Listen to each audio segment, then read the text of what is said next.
Hello, everybody. Dr. F. Scott Field here, and I'd like to introduce you to our newest sponsor. The NPTE Final Frontier is the review course that I wish was around when I took the board exam. For those of you who know my story, it took me a handful of times to pass that exam, and quite frankly, I really wish I had an exam review course around, just like the NPTE Final Frontier. Check out their website, npteff.com, and use the code HET at checkout for 10% off to all of our listeners and fans. Hello, everybody, and welcome to another episode of the Healthcare Education Transformation Podcast. I'm your host, Dr. F. Scott Field, and I've got with me today a very special guest, Dr. Mark Reinking, who is actually the president currently of the American Council of Academic Physical Therapy, affectionately known as ACAPT. Mark, thanks so much for coming on to talk about all the great things you guys are doing at ACAPT. Could you tell us a little bit about your academic journey and how it's led you to where you are today? Yeah, happy to do that. And thank you, Scott, for having me on today. My academic journey, I'll try to be brief because it's been a bit circuitous. I hear you. Started my professional life out of college as a high school teacher and coach. Did that for 7 years. Found myself really drawn to working with athletic trainers and sport injury as a result of my coaching. So I decided to become an athletic trainer and teacher, and I started that process here in Denver, actually. And one of my supervising ATs was also a PT, and got talking with her, and she'd come in my biology class and talk about what it meant to be a PT. And I'm like, that sounds really interesting. So I finished my athletic training certification, but then went to PT school at a school in Indianapolis, what was Indiana Central, now University of Indianapolis. While I was in PT school, I worked as an athletic trainer and got my certification. And then I actually taught anatomy and physiology to nurses while I was in PT school. And then when I got out of PT school, I started the whole adjunct thing at University of Indianapolis, and then got an opportunity to help start a new program in Dubuque, Iowa, at a place called Clark College then. And so did that, decided academia really fit for me, and thought I had to get the union card, get my PhD. So I saw a job advertisement for a sports PT at St. Louis University to be a member of the faculty and to work with athletics. So I jumped on that and moved to St. Louis with my family. I started doing my PhD at St. Louis University in higher ed and worked with athletics there for 16 years. Became chair of the department, did that for 9 years, and then had this opportunity to be dean here at Regis University in Denver, Colorado, which my wife and I were really excited about because we had been in Denver, and this is a chance to come back. And, I had been a faculty member and then chair, and I felt like that was a good next step to be dean. And so in August of 15, I took this position. So I'm beginning my 8th year here at Regis University. Wow. Time flies, huh? Well, my goodness. I love that career story because it really, you dabbled in a lot on your way to where you're at now. So I love that. I was an English major before I was a physical therapist. So I get the winding road, and my brother was an athletic trainer while I was in PT school. We lived together at East Carolina University when it was still a master's program. And he ended up going into nursing school, then went to NP. He's now a nurse practitioner, but it was really cool living with him while I was in PT school and he was in athletic training school. We got a lot of overlap, so that was pretty fun. Well, Mark, if you wouldn't mind, the main reason we're here today and really what I want to dive into is could you tell us a little bit about ACAPT, right? Like what's the history of ACAPT? What need did it fill? How did it come to be? Yeah, that's a great question, and we could talk a long time about that.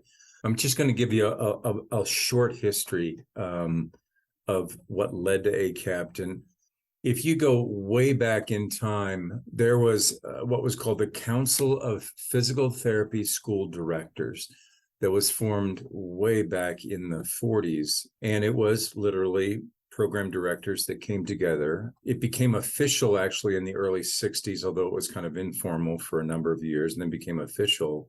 And then in 1972 or 3, it actually was decommissioned with as the what was then Section for Education really was developing. And the program directors formed a SIG called the Academic Administrators SIG inside the section for education.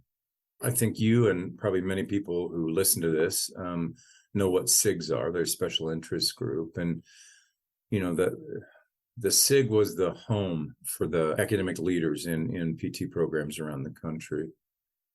And, you know, there was a lot of sharing information. I was involved in the SIG when I started my career in academia in the mid-90s. And, you know, we would talk about accreditation and curriculum and student professional behaviors. And the academic administrators felt that while we had a small voice as a SIG inside a section, that we did not really have the opportunity to have a substantive voice in academic physical therapy. And we defined academic physical therapy as not just what happens in the classroom, but research and most importantly, clinical education. That's all what we considered academic physical therapy. The ASIG actually formed a working group, and I was part of that working group to consider what could we do. And there were some, you know, very influential people in that group from around the country. And we really felt that we needed a separate organization rather than being a SIG inside of a section, a separate organization for institutions. Now, Scott, keep in mind, if you look at our peer health professions, you know, the physicians have AAMC, the American Association of Medical Colleges, and PA has the PA Education Association, and pharmacy has the Association of Colleges of Pharmacy, ACP. So we had peer partners who had these organizations that were really focused on institutions that had their programs: medicine, nursing, pharmacy, PA, social work. And so members were institutions and not individuals. And keep in mind, ASIG was individuals, right? So, you know, there were some institutions who had program directors that were involved in ASIG and some that didn't. And so the working group brought forward a proposal to the ASIG to petition, to move forward with petitioning the APTA that we would form this new entity, ACAPT. And so it was in 2013, actually, that the House of Delegates but heard this proposal to form ACAPT. And ACAPT then had we became initially a component of the APTA. But again, we're very different. So Section for Education, I'm a member of the American Academy of Sports Physical Therapy, you know, the Ortho Academy, all of those are member-driven, individual member-driven. But ACAP now we formed, and the members who pay the dues are institutions, not individuals.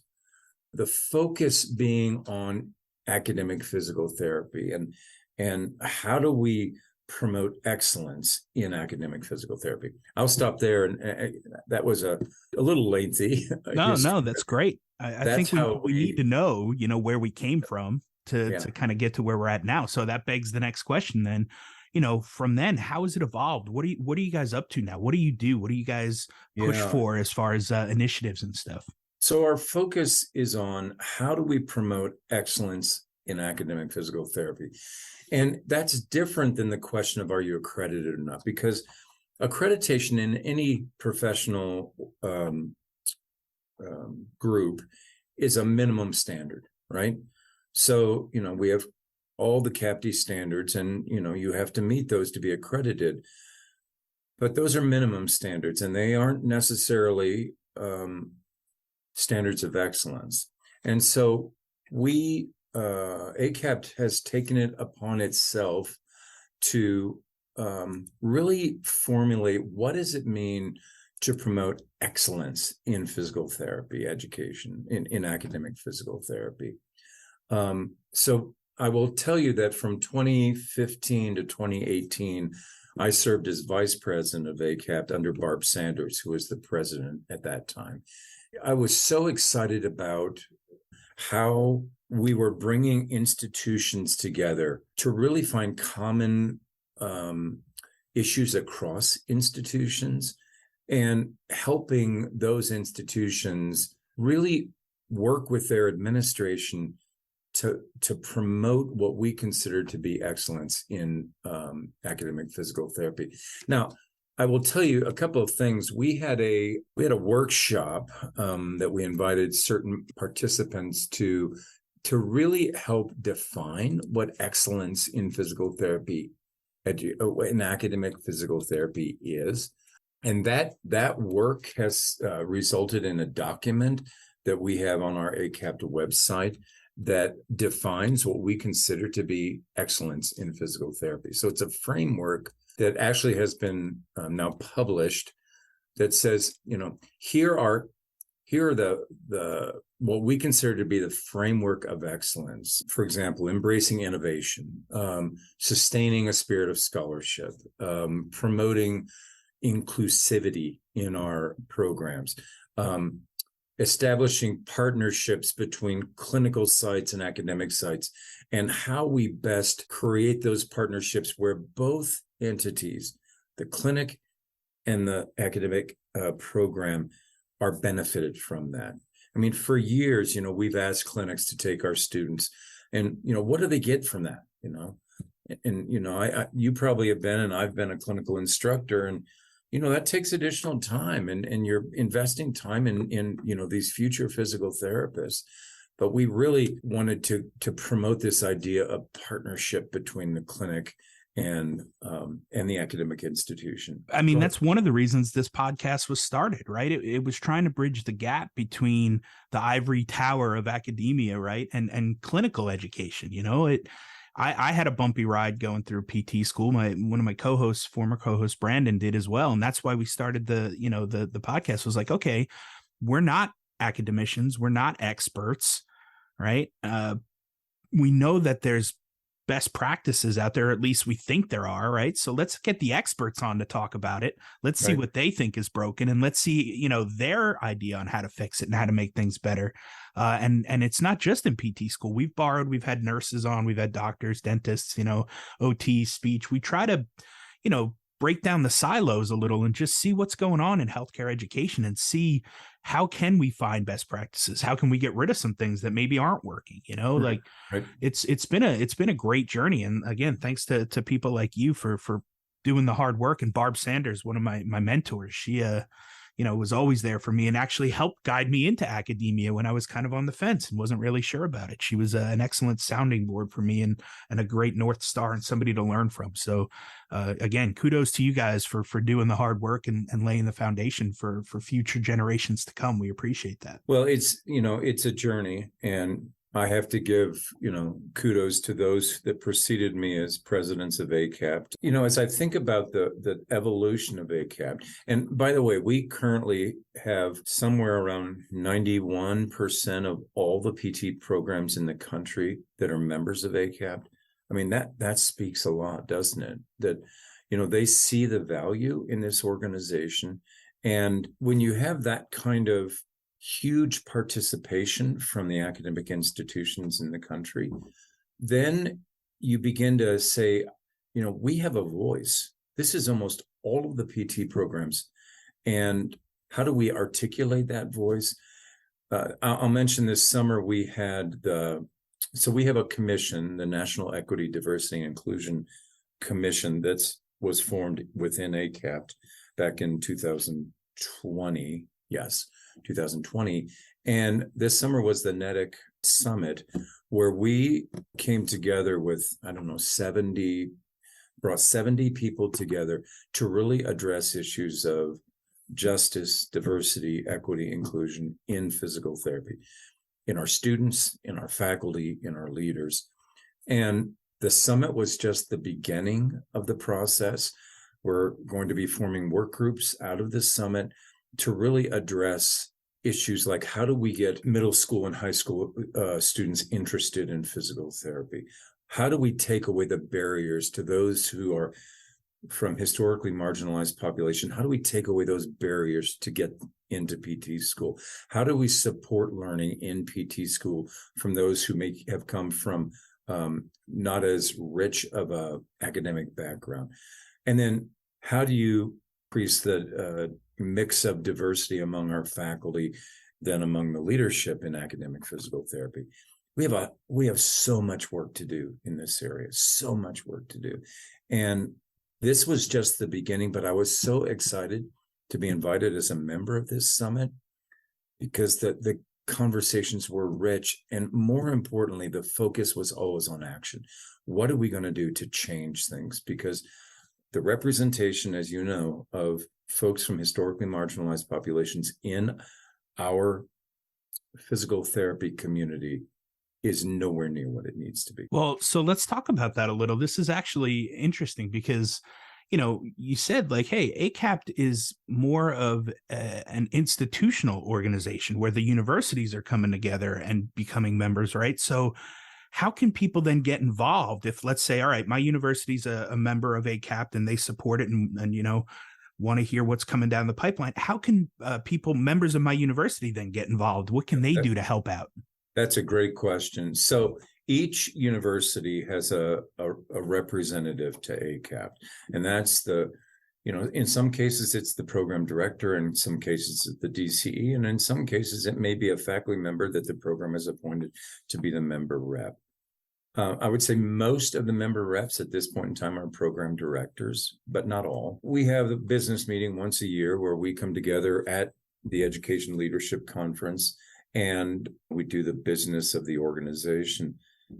Now, we have had historically a number of consortia, which are groups of folks that come together with like interests, like a consortium on early assurance programs. Those are those programs where, and I lived that at SLU, where our students started PT school in their senior year of college and then did their senior year and 2 additional years and then graduated. So they had 2 years of graduate tuition rather than 3. I don't want to digress. So there's a group of folks that formed of like interest that formed a consortium, and there's a consortium on research intensive PT programs, and there's a consortium, a National Clinical Education Consortium. And so these consortia would bring in individuals from institutions. Let's say there's a person who's interested in humanities in the curriculum, and we have a consortium on humanity and pedagogy as one of the consortia. So historically, folks have been involved, folks who have interest have gotten involved in consortium activities. Plus, we put out calls, we ACAPT put out calls relatively frequently to ask for volunteers we recently formed a committee on advocacy. And so we asked for volunteers to serve on that committee. We, formed task forces to address certain issues. I will tell you that during COVID, I think it was during COVID where the amazing potential of ACAPT began to be realized in all of the resources. And I give all the credit to Barb and the board at that point in time, because they gathered all of these resources for programs like, how are we going to do this? How are we going to live in this world? I mean, I remember it here in March of 20, where we met with the faculty and said, you know what, we're going completely virtual next week. Now, how are we going to do this? And we used resources that were available through ACAPT. And so, I think what ACAPT showed at that point in time is what can an organization like ACAPT offer? Just today, we reached out, Scott, to those programs and institutions affected by the hurricane. And, we said, how can we connect you? Do you need anything? We can connect you with programs all over the country if there's things that you might need. historically, these consortia, interprofessional education, humanity, ethics, and professionalism, education and pedagogy, we had a DEI consortium. All of these consortia were places where individuals came to and had the opportunity then to dive with folks from other institutions around the country to dive into the tough questions that all of us are facing. Yeah, I mean, it sounds like a pretty awesome opportunity for those interested in healthcare education. So I think, the opportunities definitely sound like they're out there. It sounds like you just have to, look on the website and check things out and see what opportunities might be coming your way that may interest you. Or definitely get in touch with your representative from your university who represents you at ACAPT. You referenced a conference earlier in the business meeting, the ELC conference, right? The Educational Leadership Conference. That's coming up here soon at the end of the month, right? It is. Talk to us a little bit about that. I'm excited. I'm jazzed up for that. So let me tell you, ELC, and again, I give credit to the folks that had this vision. So ELC is co-sponsored by the Academy of Education and the APTA and ACAPT. So it's not their conference, or it's our collective conference. And the Education Leadership Conference was started with the vision of bringing not just academic educators, but clinical educators together, really focused on what it means to be involved in the education of physical therapists and physical therapist assistants. And so, this I think is the, 16th or 17th ELC. It's in Milwaukee this year. You can still register. The program, if you look at the program, our program committee, which is a fusion of folks from AOE, so Danielle Parker from Academy of Education, and Meryl Landers from ACAPT, are the folks that were the program co-chairs, and they bring together an amazing group of people that create this program that is just awesome. All of the presentations, the breakout sessions, the posters, there is just so much available there. And last year I was walking, it was on Sunday, actually, the last day. So by the way, this is the 28th to 30th. So end of the month of October. Thursday evening, we start, Thursday, some pre-con courses, but Friday really starts the conference. There's always a big keynote. The Geneva R. Johnson Forum is always the keynote. This year, it's social responsibility in physical therapy. Are we there? And Dr. Michael Blackwell, who's actually comes from a veterinary background, is presenting on what it means to attend a social responsibility in a profession. So that's a really cool thing. So it always begins with the GRJ forum on Friday morning, and then there's programming Friday afternoon. We the member reps get together with the ACAP board, and we do our business meeting. By the way, there's a hot topics on Thursday evening that we're excited about, where people will be invited to come to tables and talk about hot topics and professional behavior in physical therapy and physical therapy assistant students, for example. But last year on Sunday, I was riding back to the airport, and I was sitting next to a woman who was a SCCE, site coordinator of clinical education at a clinical facility. And she was headed to the airport as well. And we both were still wearing our lanyards and our name tags. And we're like, oh, you're going to the airport? We're just at ELC. And she said, I've been involved in PT for a long time. I don't know, 16, 17 years, something like that. She said, I have never been to a conference that was so impactful as ELC. She said, and it was her first time. And she said, without question, I'm going to go to ELC again and again and again, because she felt as a clinical educator that there was so much programming that was relevant to her. And it was good to hear that, right? Because for too long, we put clin ed in one silo and didactic education in another silo, and we just didn't interact. And this this conference, again, I give all the credit to the folks that had this vision many years ago. This conference is meant to bring all of us together and to talk collectively and sometimes have hard conversations, right? You know, the clinical educators saying, your students have to be better prepared in X when they come to us. That can't be our job to get them ready for this, whatever that might be. And, you know, we got to hear that, right? So I'm excited about it. If there are folks that are listening and thinking, wow, I don't know if I could make that happen, but it sounds interesting. I'd encourage you to at least think about it. Registration, I think right now is $350 for members of the APTA and $450 for non-members. So, yeah. Yeah, we'll drop the links for that in the show notes so people can find it easily and register through the end of the month. I'll give a shameless plug. I'm presenting on Sunday at a breakout session on the student loan debt crisis. So that'll be fun. That's interesting that you bring that up. That's a topic I've been very involved in. Yeah. Well, and again, it's the number one most given answer to this next question we ask all of our guests. But if you could change one aspect of higher education, whether that be DPT or otherwise, which aspect would you change? Why would you change it? And how would you change it? Yeah. So, Scott, you posed that question in the email, and I've been thinking about that. And I'm probably going to cheat because I'm going to say there are two things. One, we have to improve the diversity of our students in programs and the diversity of our faculty. Now, how do we do that? We look carefully at how we do admissions. I'm going to start there. There's actually some work that we have to do behind that in terms of making folks in historically marginalized populations aware of who physical therapists are and what they do.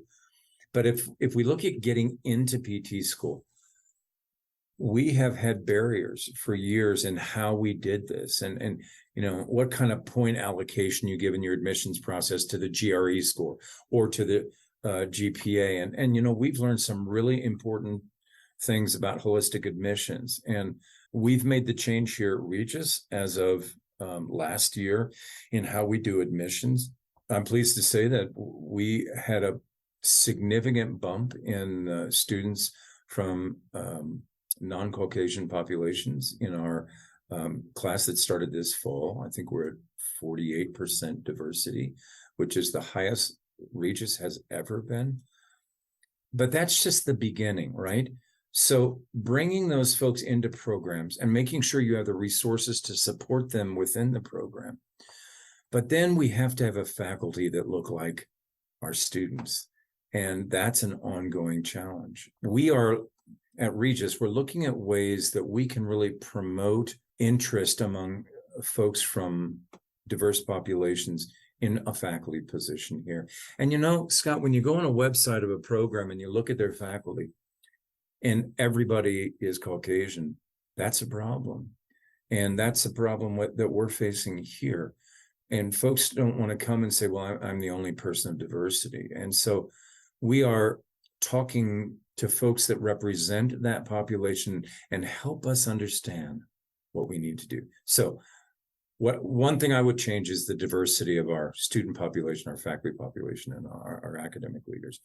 But then debt is the other issue that I have to raise. And I served on the national task force formed between APTA, AOE, and ACAPT back in 2018 or 19.